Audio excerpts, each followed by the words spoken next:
Hello, എല്ലാവർക്കും മറ്റൊരു വീഡിയോയിലേക്ക് സ്വാഗതം. അപ്പം നിങ്ങൾ ആദ്യമായിട്ടാണ് ഈ ചാനൽ കാണുന്നതെങ്കിൽ സബ്സ്ക്രൈബ് ചെയ്യുക, വീഡിയോസൊക്കെ ലൈക്ക് ചെയ്യുക. മുന്നിൽ കാണുന്നതാണ് ലോകത്തിലെ ഏറ്റവും വലിയ ആർട്ട് മ്യൂസിയമായ ലൂവ്. അപ്പം നമ്മൾ പാരീസിലാണ്, പാരീസിലെ ലൂവ് ആണ്. ഇത് കോവിഡിന് മുന്നേ എടുത്ത വീഡിയോ കേട്ടോ.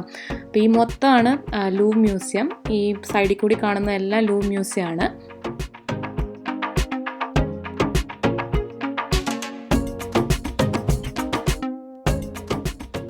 ആ ഗ്ലാസ് പിരമിഡ് പോലെ കാണുന്ന സ്ട്രക്ചറില്ലേ, അതാണ് ലൂവ് മ്യൂസിയത്തിൻ്റെ മെയിൻ എൻട്രൻസ് പോയിന്റ്. അതിൽ കൂടി നമ്മൾ താഴോട്ട് ഇറങ്ങിയിട്ടാണ് ലൂവ് മ്യൂസിയത്തിലേക്ക് എൻട്രി ചെയ്യുന്നത്. ഈ വീഡിയോയിൽ ലൂവ് മ്യൂസിയം കാണാൻ ആഗ്രഹിക്കുന്നവർക്ക് വേണ്ടിയുള്ള കുറച്ച് ടിപ്സാണ്. പിന്നെ ലൂവ് മ്യൂസിയത്തിൽ നമ്മൾ വന്നു കഴിഞ്ഞാൽ കണ്ടിരിക്കേണ്ടത് അല്ലെങ്കിൽ അത്യാവശ്യമായി കാണേണ്ടതായ കുറച്ച് പെയിൻറ്റിങ്സും കാണിച്ചു തരാം.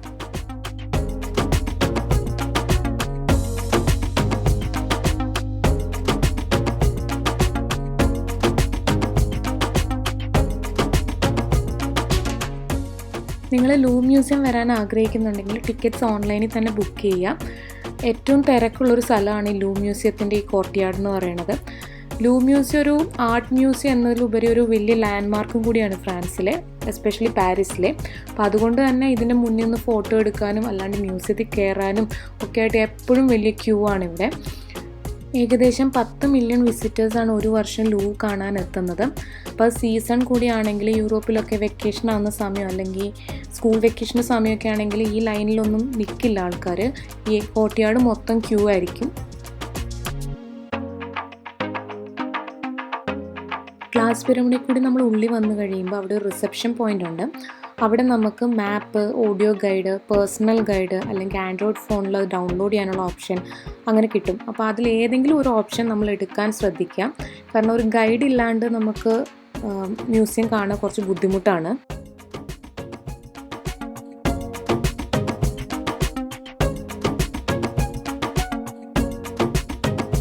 റൂട്ട് മാപ്പോ ഗൈഡോ കിട്ടിക്കഴിഞ്ഞ് കഴിഞ്ഞാൽ എന്താ കാണാൻ നിങ്ങൾ ആഗ്രഹിക്കുന്നതെന്നുള്ളത് ഫിക്സ് ചെയ്യുക. കാരണം ഏകദേശം 3 ലക്ഷത്തിൽ പരം ഒബ്ജക്ട്സും 35,000 ആർട്ട് വർക്ക്സും ഉണ്ട് ഈ ലൂവ് മ്യൂസിയത്തിൽ, 4 ഫ്ലോറിലായിട്ട്.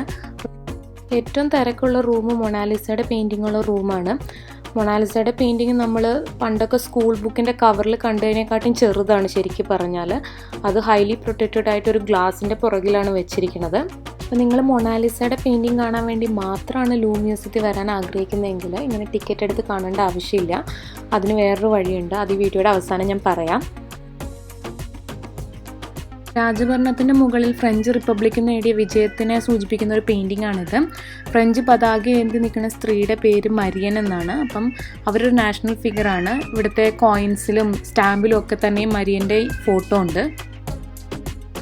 സ്നേഹത്തിൻ്റെയും സൗന്ദര്യത്തിൻ്റെയും പ്രതീകമായിട്ടുള്ള ഗ്രീക്ക് ദേവതയുടെ രൂപമാണിത്.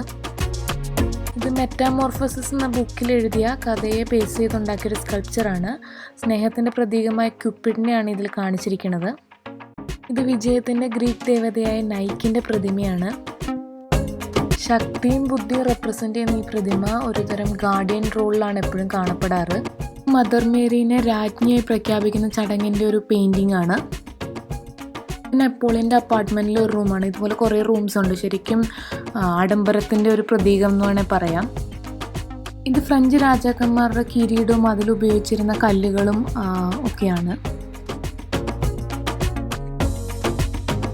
എല്ലാ മ്യൂസിയങ്ങളിലുള്ള പോലെയും ഇവിടെയും ഫ്ലാഷ് ഫോട്ടോഗ്രാഫിയും പിന്നെ അതുപോലെ ഈ ആർട്ട് വസ്തുക്കളെ തൊടാനും അനുവാദമില്ല. എല്ലായിടത്തും സെക്യൂരിറ്റി ഓഫീസേഴ്സ് ഉണ്ട്. അപ്പോൾ അവരത് അനൗൺസ് ചെയ്തുകൊണ്ടിരിക്കും.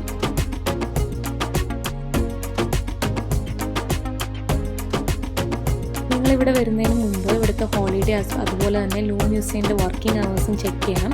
ലൂവ് യൂഷ്വലി ക്ലോസ് ചെയ്യുന്നത് ട്യൂസ്ഡേസിലാണ്. പിന്നെ വെനസ്ഡേയും ഫ്രൈഡേയും രാത്രി 9:45 വരെ ഓപ്പൺ ആണ്. അല്ലാത്ത ദിവസങ്ങളിൽ ലൂവ് രാവിലെ 9 തൊട്ട് വൈകിട്ട് 6 വരെയാണ്.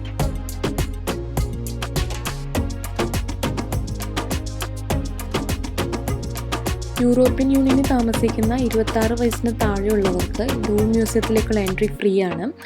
അവർക്ക് ഐഡൻറ്റിറ്റി കാർഡ് കാണിച്ചാൽ മതി, അല്ലെങ്കിൽ പാസ്പോർട്ട് കാണിക്കണം. അല്ലെങ്കിൽ ഇനി വേറെ രാജ്യത്തുനിന്ന് വരുന്നവരാണ്, യൂറോപ്യൻ യൂണിയനിലുള്ളവരല്ലെങ്കിലും 26 വയസ്സിന് താഴെയുള്ളവർക്ക് ഫ്രൈഡേ വൈകുന്നേരം 6 മണി തൊട്ട് 9:45 വരെ എൻട്രി ഫ്രീ ആണ്. ഫ്രാൻസിൽ എല്ലാ മാസത്തിൻ്റെയും ഫസ്റ്റ് സൺഡേ എല്ലാ മ്യൂസിയംസും ഫ്രീ ആണ്. അതിൽ ഏജ് ഗ്രൂപ്പോ അങ്ങനെയൊന്നുമില്ല, ആർക്കും കയറാം. പക്ഷേ അതന്ന് ഭയങ്കര തിരക്കായിരിക്കും. നിങ്ങൾക്ക് എല്ലാവർക്കും ഈ വീഡിയോ ഇഷ്ടമായെന്ന് കരുതുന്നു. സബ്സ്ക്രൈബ് ചെയ്യാനും ലൈക്ക് ചെയ്യാനും ഷെയർ ചെയ്യാനും മറക്കരുത്. കൂടുതൽ വിശേഷങ്ങളായി നമുക്ക് അടുത്ത വീഡിയോയിൽ കാണാം. Until then, bye.